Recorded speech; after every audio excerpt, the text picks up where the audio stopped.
I met him at the edge of the world. I'd flown from New York to Seattle, then from Seattle to Anchorage, and finally from Anchorage to Nome, the planes getting smaller each time. I'd been in continuous motion for 12 hours. But when I climbed out of the plane and set foot in Alaska, I stopped dead and just stared. The tiny town of Nome is right on Alaska's western tip, but I wasn't ready for how that felt. I turned in a slow circle as the chill spring wind tugged at my coat. To the south and west lay dark sea that looked so cold I was sure my hand would instantly freeze solid if I dipped it in. Overhead, the sky was so brutally blue it was almost painful, so huge it made me feel like an insignificant speck.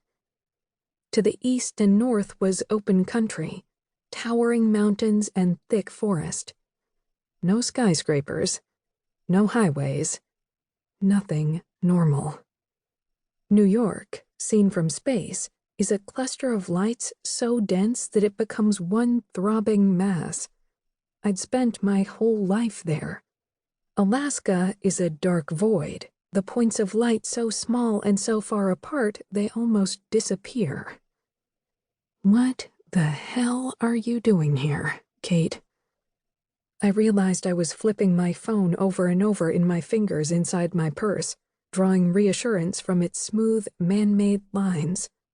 I headed for the tiny terminal building as fast as I could. Inside, I could smell coffee, and that calmed me a little. Okay, it was nothing at all like an airport back in civilization, but there were things I recognized: an information desk, a couple of screens showing the handful of flights due that day, and a sign pointing to the restrooms. I followed the arrow, relieved myself, and emerged from the restroom staring down at the single, forlorn bar of signal on my phone. That's how I walked right into him. My face whumped right into the valley between the big, hard mountains of his pecs. My thighs slammed 1-2 into his, except his were as solid and unyielding as a rock face. One foot wound up between his boots, my groin perilously close to his. I bounced back a little, but he didn't move at all, as if he was part of the landscape. I'm 5'2", so I instinctively looked up.